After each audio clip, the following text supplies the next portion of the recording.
Hey guys, welcome back to the Holiday Road Travel Vlog. We are here at our 23rd National Park, which is Indiana Dunes. So we just got to the visitor center. We're about to go inside, see what there is to see and do here. We got a late start to the day, but we're excited to explore our 23rd National Park.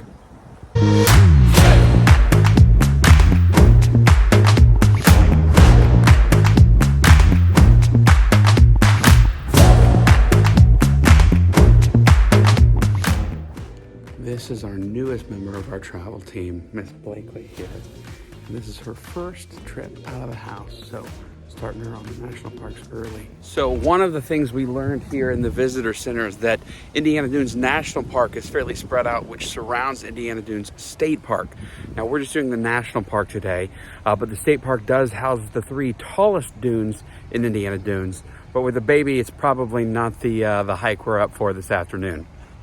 All right, our first stop is going to be at the Chellberg Farm and Bailey Homestead, because they said for the next hour they have a live reenactment open house going on. So we're trying to get there before the time runs out to see what's happening. This national park is in the middle of a neighborhood. So we're on our way to the Bailey Homestead, but we just typed it into our maps and it pulled up like a random neighborhood, like close to the park, I think. So now we're heading to the actual homestead spot. So just make sure you Google search that and don't just type it into your GPS. It was literally 10 minutes out of the way. Yeah.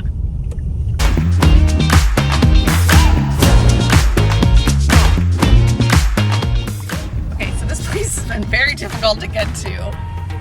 We did not want the Bailey Homestead, we wanted the farm. Indiana Dunes is one of America's newest national parks. So the signage is not great. Where it needs to be. So just make sure you Google search the addresses, because if you just type it into your maps, you probably won't get there. But finally made it, third time's the charm.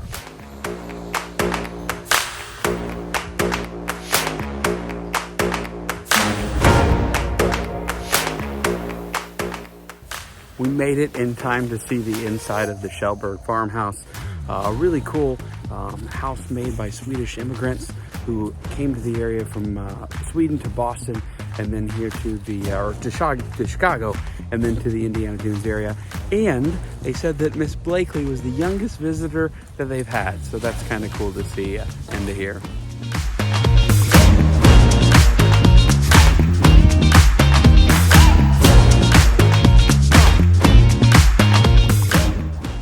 The easiest way to tell that you're in a Midwest National Park is the presence of a farm on the premises.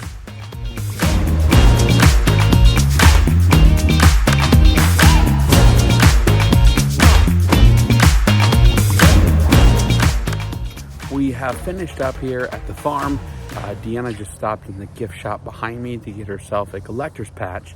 And now we're heading to what the park is named for, which is the dunes themselves. So we're heading to the west side of the park towards Gary, Indiana, to see our first batch of dunes. If you've ever been to the Great Lakes region of the U.S., you know that this is a big area for steel mills. So that's probably one of the most unique things about this national park, is that it's spread out, it's kind of chopped up amongst a bunch of industry. So you've got steel mills and everything else kind of dotting around the park, which is a little bit of a bummer because it takes away from the feeling of being lost in nature, but it also kind of shows the history of the area. All right, guys, we just made our way over to West Beach, which is on the far west side of the park, and we're about to do the Dune Succession Trail. So this is going to be our first taste of what Indiana Dunes National Park is known for, and we're really excited to see Lake Michigan. We're trying out a new baby carrier. Never done this before, but she's not falling, so that's a good thing. There's a lot of steps and a lot of sand walking here, but I didn't feel that bad. I mean, she's only like 10 pounds, so it's going to be good. I think it's going to be a great view of the lake when we get up there. I think it's totally worth it. This year, everywhere we've hiked, I've had to hold the baby because she was in my stomach. And now this time Zach gets to hold the baby. It's a nice change of pace, I think.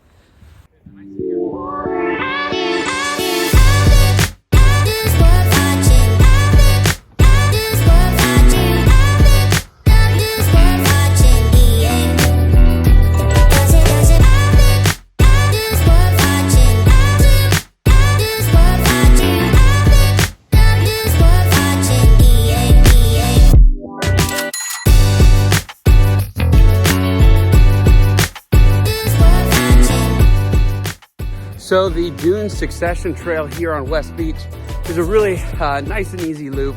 There's some up and down, but for the most part, it's on this paved boardwalk style area. Lots of steps, but most of them are downhill. So it's really not too bad. It's a fun way to see the dunes, and nice and peaceful too.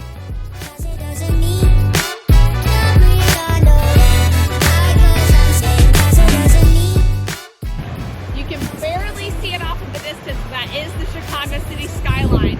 In person, it looks a lot closer than we thought it would. It looks like it'd be like a 10-minute boat ride.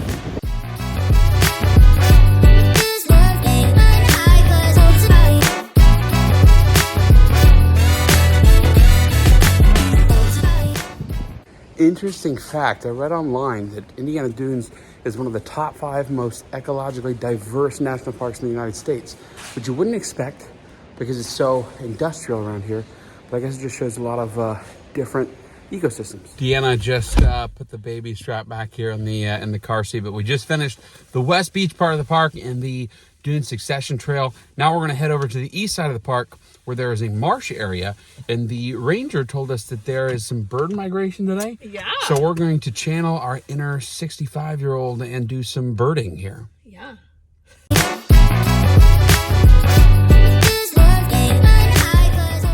So before heading to the Marsh District, there is a section of the park here in Indiana Dunes where it's called the Century Progress Homes, where they were at the World Fair in Chicago, and these homes were then moved to northern Indiana. So really cool, futuristic looking homes. You can see them in this whole housing district.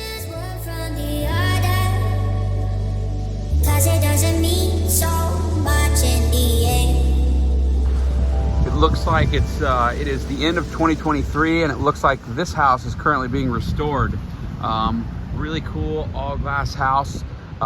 Neat Indiana restoration project. We're running out of daylight a little bit here, so we're not going to do the full Great Marsh Trail. But we are going to see how muddy it is and kind of make our way through, see what we can see. Hey, babe. How do you catch a rare bird? How? Unique up on it. That's funny. So Indiana Dunes overall, the hiking here is not near as diverse of an offering as what some of the other national parks would be. But I will say this, all their hikes are very accessible. Almost anyone can do them. So a lot of the other more extreme national parks might not be as family oriented, but this is a great place for anybody who wants to just get out in nature. A lot of short, easy, accessible hikes.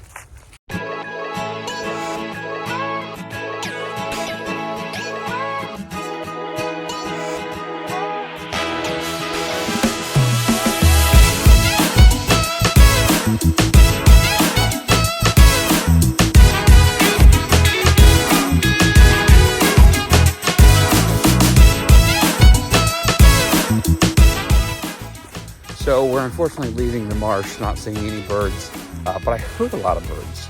I will also say it's the marshiest marsh I've ever been to. There's lots of water everywhere. So it was cool, it was unique. But now we're heading to the far east of the park, to the Mount Baldy section of the park. Check out this massive wall of sand behind me. That is Mount Baldy, which I believe is the largest sand dune here in the national park. Like I said, I think the state park has larger dunes, but just massive amount of sand.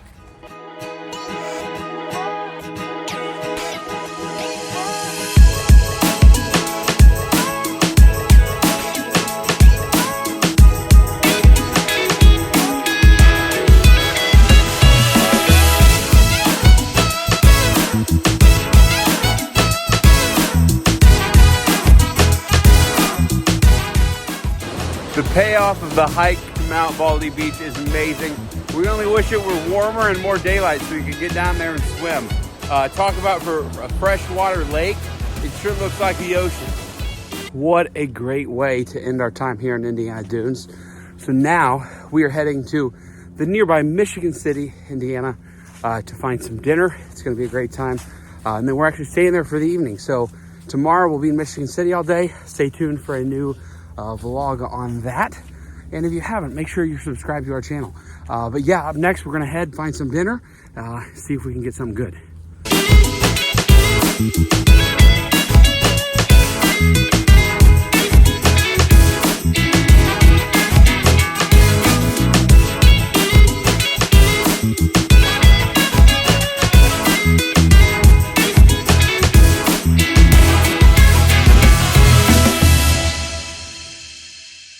We just finished up our day here at Bartlett's Fish Camp in Michigan City, just outside the boundaries of the park.